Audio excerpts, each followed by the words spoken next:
Good morning. Let me see. It's Wednesday, August 7th, so we are 3 days out from our big party.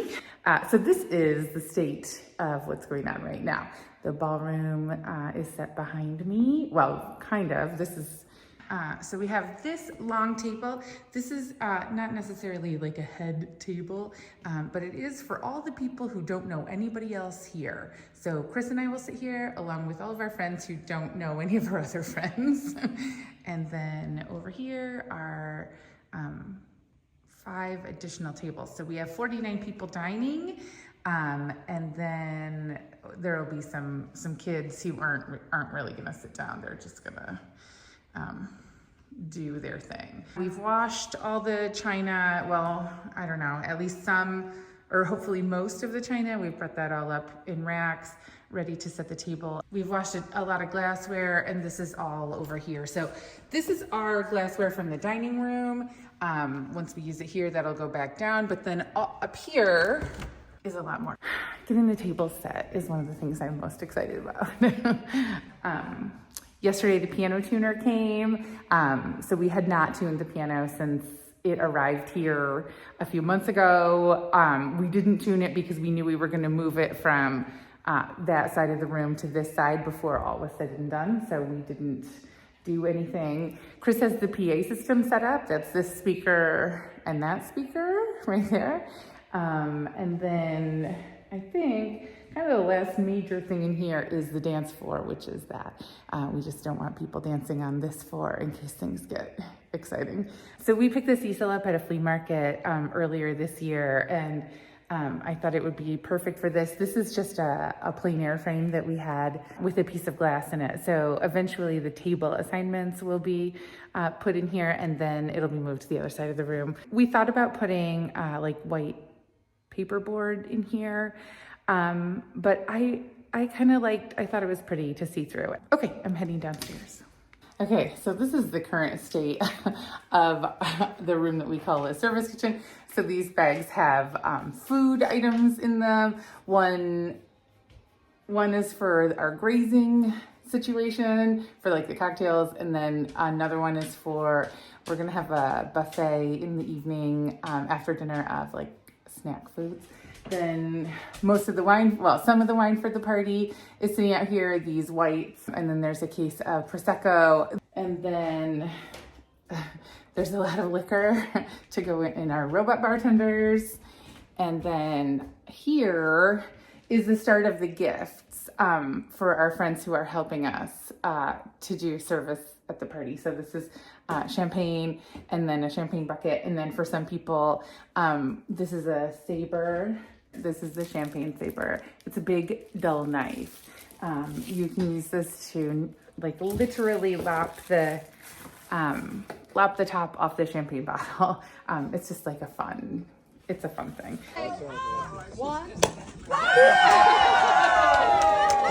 And then for some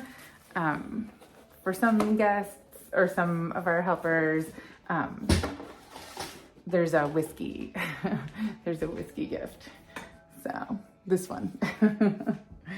And then one important part of the help team experience is the apron. So that is what I'm working on out here. Everybody's gonna be coming in there in their best dress. And so I wanted to make them aprons to wear when they're helping out. And I wanted to buy beautiful embroidered linen aprons, but that is too expensive a proposition. So I decided to make these. So I bought these sort of, they're cotton canvas aprons. And then I started stenciling them yesterday. The bee, which I thought was really pretty on the top here. And then on the pocket is the person's initials.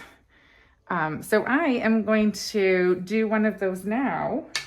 Okay, so I am gonna get started here. Sorry about this. I don't know how people do this. Okay, so this is so easy. I am no great crafter. So if I'm doing it, you know that it has to be like crazy easy and like kind of worth it, right? Like this is more, it's prettier than a plain apron. So I wasn't sure how I was going to do this. I kind of thought maybe fabric paint. And then I ordered this set of stencils from Amazon. I like the idea of the bee, and I tried out, I think I showed you. I tried out a number of different options for these monograms, and on paper, the bee went really badly. And I was like, that is way too fussy. It doesn't give a good result. I'm not going to do it. And then I said to my one friend that I couldn't do it. And she was like, oh, well, can't you buy like bee patches or something? She was really invested in the bee. So I decided yesterday that I would do hers first and put the bee on and figure if it didn't look good, then I wouldn't put it on anybody else's. But actually with this, on this fabric, with these fabric markers, it turned out really nice. So these are the fabric markers that I bought from Amazon. I got 2 packs. Okay, so there's 2 ends of these markers. There's this kind of fine end, and then this is kind of like a brush tip. But for the bee, the fine end is what we're gonna do.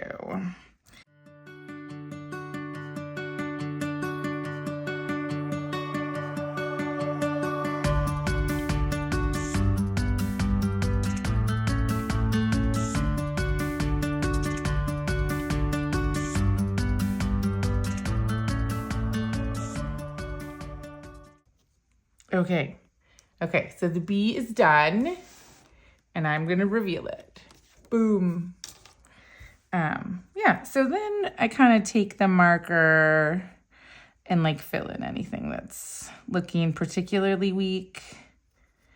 But overall, I like the, oops. So, okay, so that's the bee done on this one. Okay, so what I've been doing is just kind of eyeballing the spacing like this. It's easy when the initials are on 2 separate cards. When it's one person with the same initial twice, that's a lot harder to space. Okay, so we're going with that. These pockets, these aprons were very inexpensive on Amazon. They were in the 10 to 13-ish, somewhere in there. And these pockets are not necessarily straight, and they're not of a uniform size. So this is like an eyeballing activity here. Okay, so for this, I've used the brush end, and I'm pressing the stencil down where I'm going around the edge in order to just, try to get a nice line. And that looks pretty good. And then we'll do the S.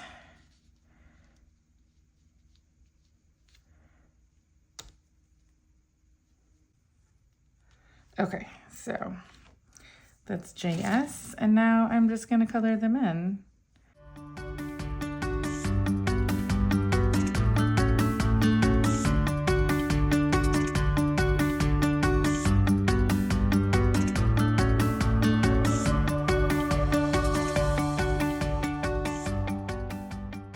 Okay, so that's that demonstration.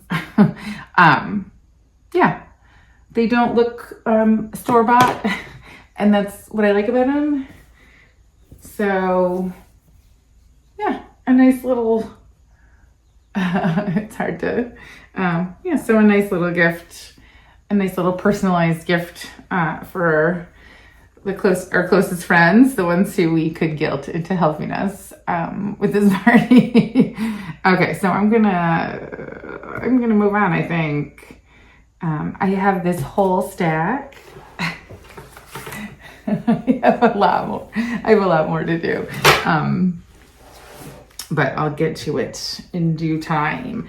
Right now, Chris and I are gonna have a quick meeting about how the next couple days are gonna go. We both know what needs to be done, but we just need to talk about timing of everything.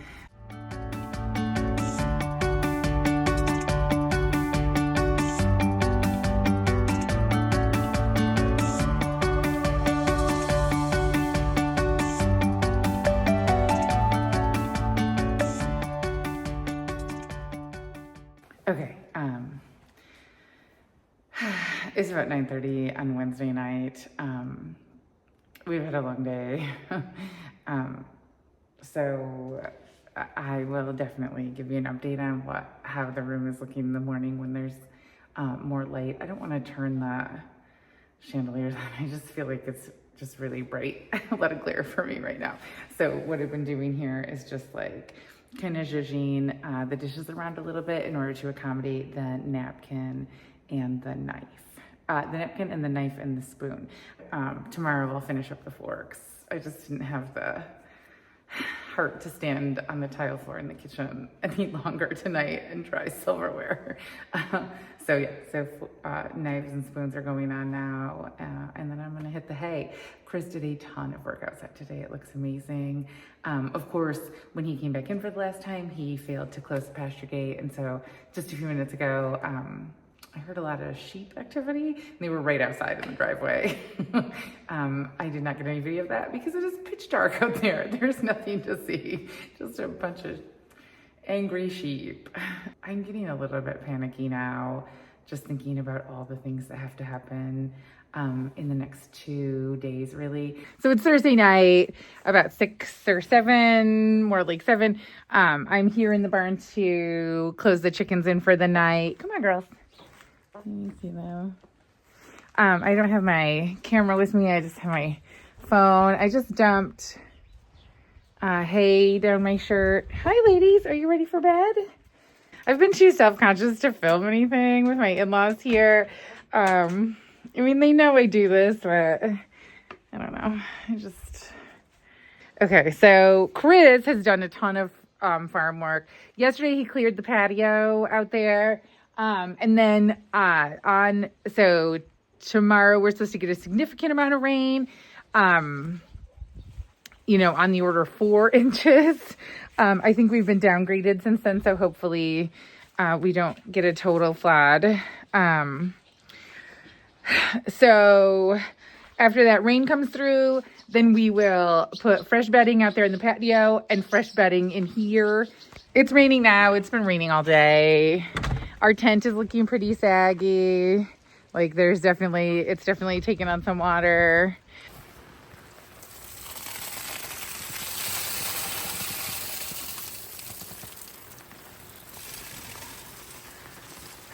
So obviously we'll tighten this all up tomorrow.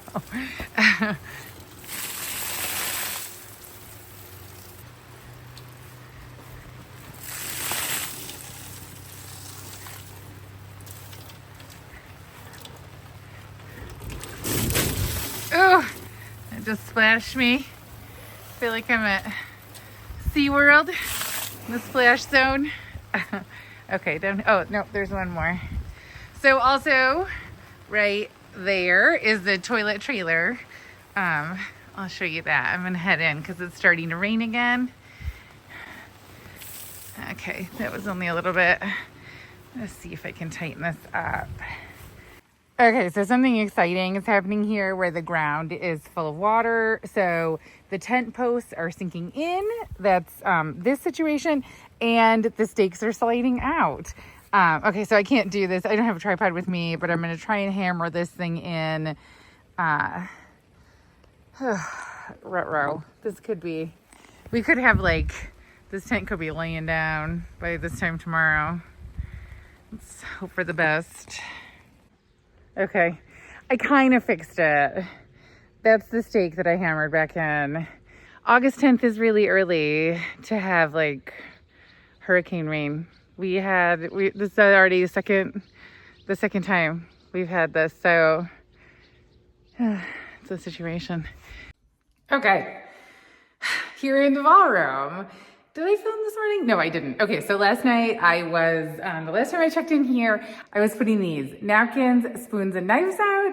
And then this morning, Chris's mom and dad put the forks out. Last night you saw me put the napkin and the spoon and the knife. So we've got a number of courses here.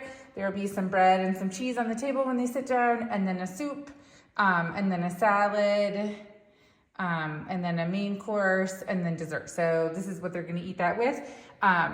And then there's the fork for most of their food. But then up here is the dessert fork because you don't want to use your, whatever fork. I've definitely mentioned on the blog, I don't know if it's come up on the vlog, but we happen to live across the road from a cut flower farm. So she is making a lot of flowers for us, and they will be here tomorrow. So I will definitely film once that all gets on the table. These tables are gonna be so beautiful, bursting with flowers and food, and I am really excited. I love feeding people, and I love eating. So I'm really looking forward to this. Obviously, I'm not cooking things that I don't like. I'm cooking my favorite things. We still have a lot of work to do. Don't get me wrong. Here are people's table assignments. So they come here and they look and they see table one, and then they come over to table one, and then they look for their name card. While I was doing the naming, Chris put together this dance floor. Anyway, I sincerely thank you for watching, and I hope you enjoy this sort of non-farm content. This vlog is supposed to be about everything that we do here, and only a large part of that is the farm for sure. But this is also what we do. This is something that I'm really passionate about. So I hope you enjoy.